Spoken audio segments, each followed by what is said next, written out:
سیرت کانفرنس نبی صلی اللہ علیہ وآلہ وسلم کے حوالے سے جناب ڈاکٹر پروفیسر آفتاب صاحب کو کہ وہ تشریف لائیں اور مختصر وقت میں حالات حاضرہ میں بات کریں اور نبی صلی اللہ علیہ وسلم کی سیرت کے حوالے سے.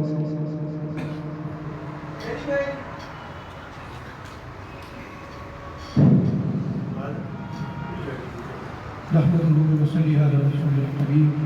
اما بعد، معزز سامعین، میرے لیے یہ نہایت خوشی کا موقع ہے کہ اس بابرکت محفل میں مجھے شریک ہونے کا آپ لوگوں نے دعوت دی ہے اور میں نے اس میں شرکت کی ہے. اور یہ جو دن ہم گزار رہے ہیں، آج کل دن چل رہے ہیں، جو مہینہ ہمارے سائے بغل ہے، اس کو ہم ربیع الاول کے مہینے سے یاد کرتے ہیں. اور جیسے ہی یہ مہینہ آتا ہے تو ہمارے دلوں کے اندر پیارے نبی کی محبت دوبارہ سے جاگ اٹھتی ہے اور ہم اس عظیم ہستی کو بار بار یاد کرتے ہیں،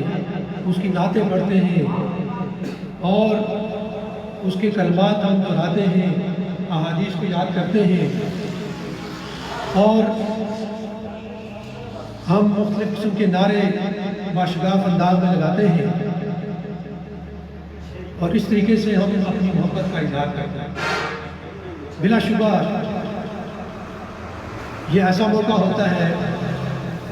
کہ ہمیں اللہ کے پیارے رسول کو یاد بھی کرنا چاہیے، ان کا بار بار ذکر بھی کرنا چاہیے اور ان کی جو احادیث ہیں، جو ان کے کلمات ہیں، ان کو خود بھی یاد کرنا چاہیے اور دوسروں تک بھی اس کو پہنچانا چاہیے. اس کے ساتھ ساتھ آپ یہ دیکھ رہے ہیں کہ انہی دنوں کے اندر فرانس کے اندر جو حکومتی سطح پر حرکت کی گئی ہے، اس کو اگر آپ اس کا جائزہ لیں تو میں یہ کہوں گا کہ علم یہ نے جب فرما دیا وَرَفَعْنَا لَكَ ذِكْرَكَ کہ ہم نے آپ کے ذکر کو ہمیشہ کے لیے بلند کر دیا، تو کیا آپ سمجھتے ہیں کہ کوئی اس دور کا انسان یا پہلے انسانوں میں سے کوئی انسان، بڑا حکمران یا آئندہ آنے والے لوگوں میں سے بڑے سے بڑا حکمران آپ صلی اللہ علیہ وسلم کی عزت میں، ان کی ناموس میں ذرا برابر بھی کمی لا سکتا ہے؟ اس کا سوال ہی پیدا نہیں ہو سکتا کہ اللہ میاں نے جب کہہ دیا کہ ہم نے آپ کے ذکر کو بلند کر دیا، تو پھر کوئی ہستی ایسی نہیں ہے کہ جو اس ذکر کے اس ہستی کے ناموس کے اندر ذرا برابر کی کمی لا سکتا ہے. یہ جو حرکتیں کی جاتی ہیں، یہ کس لیے کی جاتی ہیں؟ اس میں ہم نے کبھی سوچا ہے؟ یہ ہمارے لیے ایک امتحان ہوتا ہے.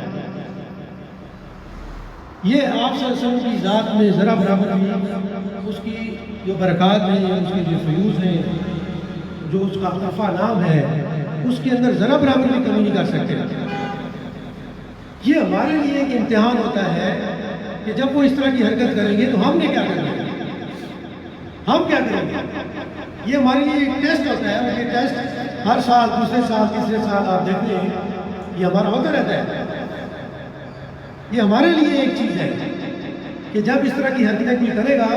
تو ہم کیا کرتے ہیں. کیا ہمارے دلوں کے اندر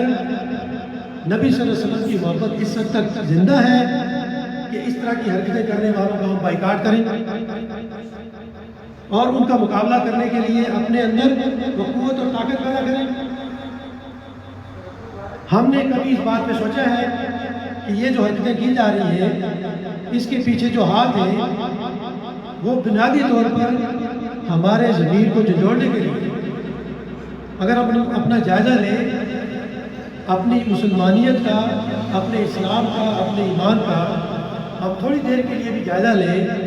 تو ہمیں اندازہ ہوتا ہے کہ ہمارے اندر اگر کوئی چیز بچ گئی ہے اس حوالے سے تو وہ صرف اور صرف اللہ کے نبی کی محبت ہے۔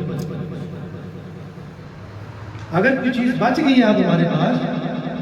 موجودہ حالات کا آپ جائزہ لے کر دیکھ لیں، اپنے اندر کی کیفیت کا جائزہ لے کر دیکھ لیں، میں اپنا لے لوں آپ اپنا لے لیں، تو ہمارے پاس اگر کوئی سرمایہ موجود ہے تو وہ یہ محبت ہے۔ اور یہ لوگ جو یہ حرکتیں کرتے ہیں وہ اسی کا ٹیسٹ کرتے ہیں کہ ہم کو کتنی رہ گئی ہے، چونکہ انہوں نے باقاعدہ ریسرچ کی ہے۔ یہ ریسرچ کرنے والے لوگ ہیں اور ریسرچ کرنے کے بعد اپنا نیا عمل بناتے ہیں، اپنے حکمت عملی بناتے ہیں۔ تو انہوں نے جب ریسرچ کی اس بات کے اوپر کہ مسلمان جو ہے ان کے اندر کون سی چیز ہے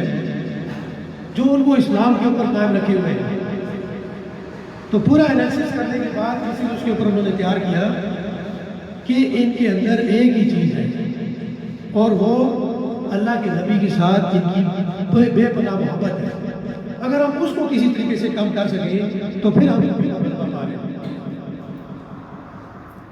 ہم تو مطلب اپنے زندگی کے دن گزارنے میں لگے رہے، لیکن ہمارے جو دشمن ہیں، اسلام کے جو دشمن ہیں، وہ بہت زیادہ پلاننگ سے چل رہے ہیں۔ وہ ایک ایک دن کی اور ایک ایک سال کی اور ایک ایک لمحے کی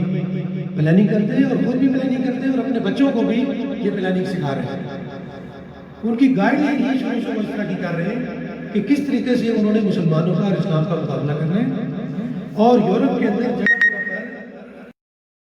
پر اپنے حوالے سے مدرسے بنے ہوئے ہیں۔ وہ مسلمان ہی مدرسوں میں پڑھتے ہیں، وہ عیسائی اور یہودی ہیں جن کو اسلام پڑھایا جاتا ہے کہ آپ نے اس کا مقابلہ کرنا ہے تو پہلے آپ اس کو پڑھ لیں کہ آپ نے کس کس بات کا مقابلہ کرنا ہے، کس کس چیز کا مدلل جواب دینا ہے۔ تو ہم اپنے بارے میں جائزہ لیں کہ ہمارے شروع سے ہم ان چیزوں میں گزر رہے ہیں، تو ہمیں اندازہ ہوگا کہ ہم جو بس وقت گزار رہے ہیں، ٹائم پاس جس کو آپ کہتے ہیں، ہم وہ کام کر رہے ہیں۔ تو اللہ تعالیٰ نے توفیق دے کہ ہم ان کی چالوں کو سمجھیں اور اس کے مطابق اپنی جو ٹریننگ ہے اور اپنی تربیت ہے اپنی زندگی میں اس کو مکمل کریں، اور اپنے بچوں کو بھی، اپنے جوانوں کو خاص طور پہ اس چیز کی طرف راغب کریں کہ ہم ان کی چالوں کو سمجھیں، ان کا بھی مطالعہ کریں، اس کو اسٹڈی کریں کہ وہ کیسے ہمارے پر ورکنگ کر رہے ہیں اور کس کس طریقے سے ہمارے پر حملہ آور ہیں۔ اب آپ کہتے ہیں کہ سائنس اور ٹیکنالوجی کا دور ہے، بندوق کا اور رائفل کا، پسٹل کا، اور وہ دور گزر چکا ہے۔ اب آپ کے اوپر جو حملہ ہوگا وہ ان طریقوں سے ہوگا کہ آپ کو محسوس بھی نہیں ہوگا اور حملہ ہو چکا ہوگا اور آپ اس کا اثر بھی لے چکے ہوں گے، آپ کے اوپر سے مزاج بھی ہو چکا ہوگا۔ تو لہٰذا اس دور میں یہ بڑی اچھی سوسائٹی مجھے لگی ہے، فہیم بھائی تصویر بھائی نے دعوت دی ہے کہ یہ نوجوانوں کی ایسوسیشن ہے، ایک کمٹمنٹ ہے کہ انہوں نے اپنے آپ کو منظم کیا۔ اس بات کی ضرورت ہے کہ مسلمانوں کے اندر یہ یونٹی ہو، وہ تنظیم کے ساتھ رہیں، منظم ہو کر رہیں، تاکہ جو کفار ان کے مقابلے میں جتھا بندی کر رہے ہیں اور منظم طریقے سے ان کے خلاف سازشیں کر رہے ہیں، ان کا مقابلہ اسی منظم طریقے سے ہی کیا جا سکتا ہے۔ اکیلے کوئی فرد یہ کام نہیں کر سکتا، لہٰذا اگر ہم نے مقابلہ کرنا ہے تو ہمیں اکٹھے ہو کر سوچ وچار کر کے ان ساری چیزوں کا مقابلہ کرنا پڑے گا۔ علامہ اقبال نے کہا تھا کہ محمد کی محبت دین حق کی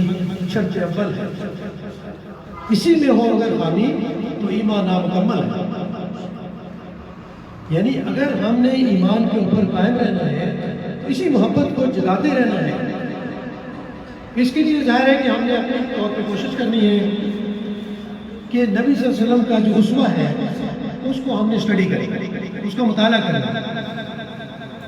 جتنی کتابیں بھی ہم پڑھتے ہیں اس میں اگر ہم ایک سیرت کی کتاب کو شامل کر لیں تو ہمیں یہ اندازہ ہو جائے کہ نبی صلی اللہ علیہ وسلم کس موقع پہ کیا کہتے تھے اور کیا کرتے تھے، تو ہم کوشش کریں کہ ہم بھی وہی بات کہا کریں اور اسی کے مطابق عمل کرنے کی کوشش کیا کریں۔ تو یہی ہماری ان کے ساتھ محبت کا ایک اظہار ہوگا۔ قُلْ إِن كُنتُمْ تُحِبُّونَ اللَّهَ فَاتَّبِعُونِی، نبی صلی اللہ علیہ وسلم نے کہا کہ آپ ان کو کہہ دیں جو آپ کے اوپر ایمان لے کے آئیں کہ اگر یہ آپ کے ساتھ اور اللہ کے ساتھ محبت رکھتے ہیں تو آپ کی اتباع کریں، آپ کی بات کو مانیں اور اس کے مطابق عمل کریں۔ تو آج کا تقاضا، آج کے دور کا یہ تقاضا ہے کہ ہم خود بھی نبی صلی اللہ علیہ وسلم کی احادیث کا مطالعہ کریں اور ان کے مطابق اپنی عملی زندگی کو سنبھالنے کی کوشش کریں۔ مجھے توصیف بھائی نے وقت جو دیا ہے اس کے مطابق میں بات کر رہا ہوں، اور انہوں نے تعارف میں بتایا ہے کہ میں ہزارہ یونیورسٹی کے اندر باٹنی ڈپارٹمنٹ میں پروفیسر ہوں، تو میں وہاں پر بھی اسٹوڈنٹس کو انہی گائیڈ لائن کے مطابق اسٹڈی کرواتا ہوں۔ جو بھی ٹاپک ہم پڑھتے ہیں اس میں ہم کوشش کرتے ہیں کہ ہم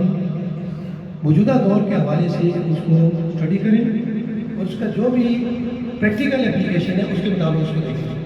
اور ہم جب جائزہ لیتے ہیں اپنے اسٹوڈنٹس کا، نوجوانوں کا، ظاہر ہمارے سامنے نوجوان ہوتے ہیں، میل بھی ہوتے ہیں، فیمیل بھی ہوتے ہیں، تو ہمیں یہ پتہ چلتا ہے کہ ہم اسلام سے اور قرآن سے بہت زیادہ دور ہو چکے ہیں۔ ایک طرف تو ہم نبی صلی اللہ علیہ وسلم کی نعتیں پڑھتے ہیں اور نعرے لگاتے ہیں، لیکن اگر ہم سے پوچھا جائے کہ ہمیں کوئی حدیث بھی یاد ہے، نبی صلی اللہ علیہ وسلم کا کوئی قول ہمیں صحیح الفاظ میں یاد ہے، تو اس کا جواب جو آتا ہے شرمندگی کی سبب کچھ نہیں کر سکتے۔ لہٰذا یہ ہمیں یہ جو آپ یہاں پر بیٹھے ہوئے ہیں اس بات کا جائزہ لینے کی بھی ضرورت ہے کہ ہمارے اندر نبی صلی اللہ علیہ وسلم کی محبت کے حوالے سے کیا کمی رہ گئی ہے کہ ہم اس کو پورا کر لیں۔ اگر آج کے دور میں بھی ہم نے اس کمی کو پورا نہ کیا تو جو ہمارے خلاف پلاننگ ہو رہی ہے اس کا کبھی بھی ہم مقابلہ نہیں کر سکیں گے۔ اور کمی بنیادی طور پر یہی ہے کہ ہم علم کے حوالے سے پیچھے رہ چکے ہیں۔ کسی طرح کا بھی علم آپ لے لیں، سائنس اور ٹیکنالوجی کی دور کی بات ہے، ہم قرآن اور حدیث کی بنیادی جو باتیں ہیں ان سے بھی نابلد ہو چکے ہیں، ناواقف ہو چکے ہیں۔ لہٰذا ہمیں ظاہر ہے کہ ہم تعلیمی اداروں کے اندر اپنے طور پر یہ کوشش کر رہے ہیں کہ ہمارے جو اسٹوڈنٹ ہمارے پاس آتے ہیں جو سبجیکٹ بھی پڑھ رہے ہیں، وی سی صاحب نے بھی اس چیز کی گائیڈ لائن دی ہے کہ آپ کی جو 1.5 گھنٹے کی کلاس ہے اس میں آپ کم از کم 15-20 منٹ بچوں کو ان چیزوں کی طرف راغب کریں کہ ان کے اندر جو صلاحیتیں چھپی ہوئی ہیں وہ اجاگر کریں، تاکہ وہ جب تعلیم سے فارغ ہوں تو معاشرے کے اندر ایک اچھے شہری کے طور پر نکلیں اور ان کا فائدہ ہو معاشرے کو۔ تو یہ چونکہ ایک سوسائٹی کے اندر ایک کمیونٹی آپ نے بنائی ہوئی ہے، تو اس کا بھی ظاہر ہے کہ بنیادی مقصد یہی ہے کہ آپ نے لوگوں کی خدمت کو اپنا ایک شعار بنایا ہے کہ آپ لوگوں کی خدمت کرنا چاہتے ہیں، اور اس کے ساتھ ہی آپ کی جو آئیڈیالوجی ہے اس سے یہ اندازہ ہو رہا ہے کہ آپ اس خدمت کو نیک جذبے کے ساتھ کرنا چاہتے ہیں،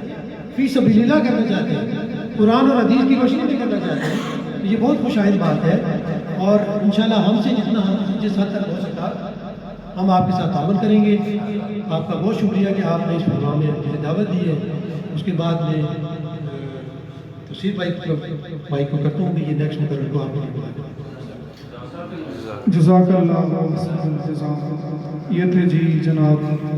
ڈاکٹر پروفیسر آفتاب صاحب جو اپنی پیاری پیاری باتوں سے آپ کے دلوں کو محسوس کر رہے تھے۔ ایک بار پھر آپ کو ہم بتاتے چلیں، یہ پروگرام فی سبیل اللہ ویلفیئر